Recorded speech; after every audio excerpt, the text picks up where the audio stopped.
everyone, this is Ilina and welcome to another LDRS creative card video.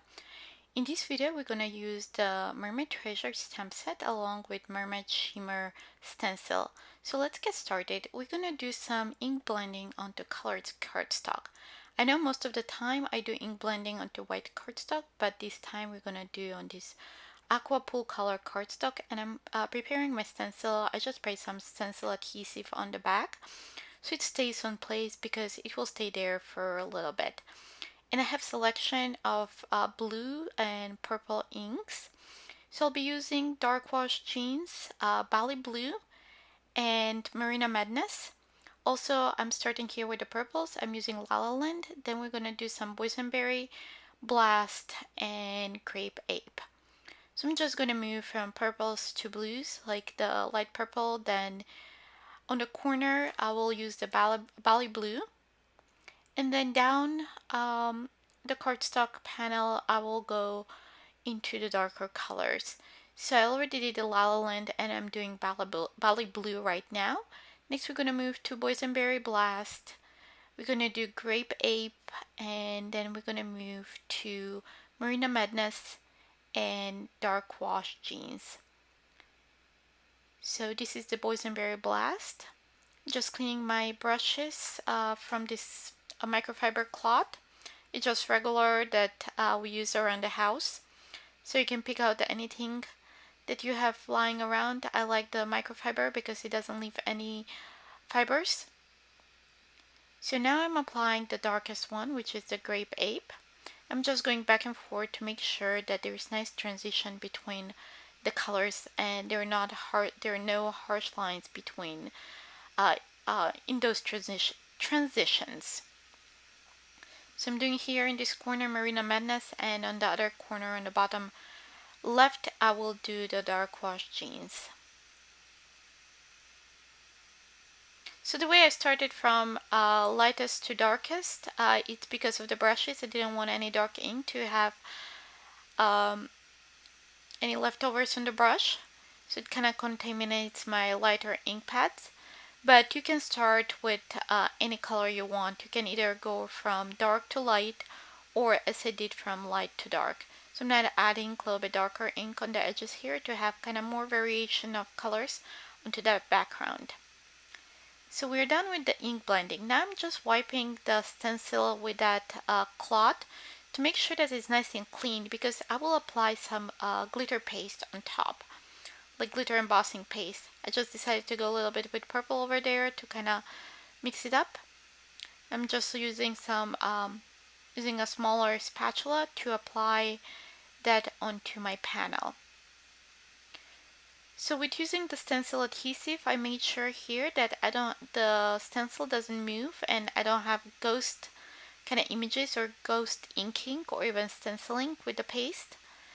So this worked pretty well and held that stencil in place pretty nicely. So I'm just applying an even thin coat of that glitter paste.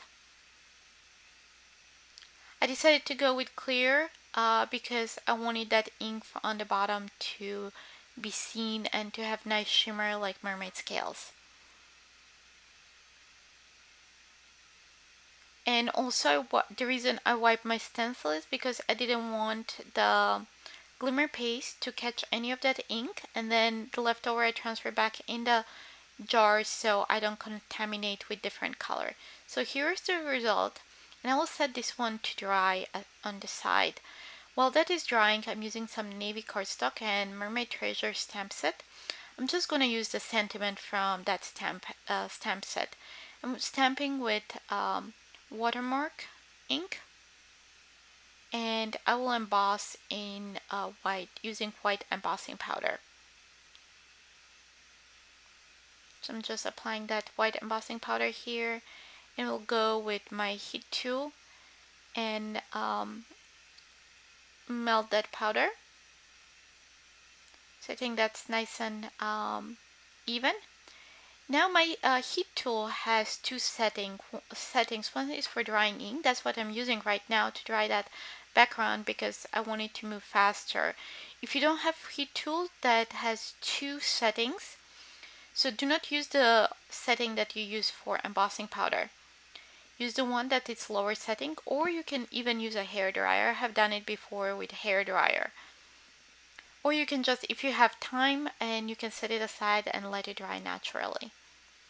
So just notice there's a little bit wet on the side of that panel, so I'm going back with my heat tool on the first setting, on the low setting, and making sure that entire panel is nice and dry.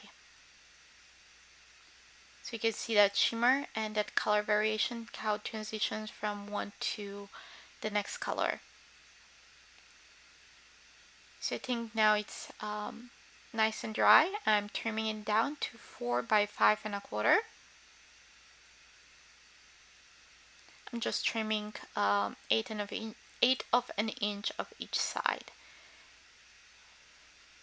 So since I really like the background, I didn't want to take the attention away from the background. I just decided to add a sentiment and few embellishments.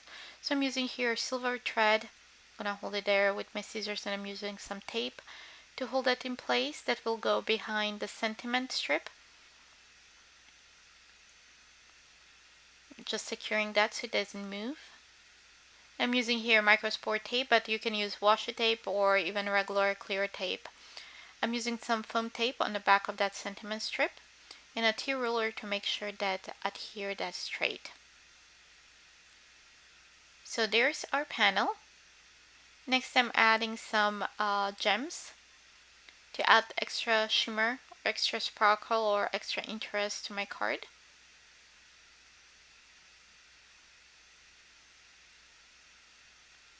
I'm just adding top above the sentiment, and I'm adding 5 on above the sentiment and 3 below. So next what we have left is just to assemble that card, and I decided to pop it on some craft foam, or you can use any foam tape and adhere it to a top folding white note card. So here's a little closer look. You can see all the shimmer.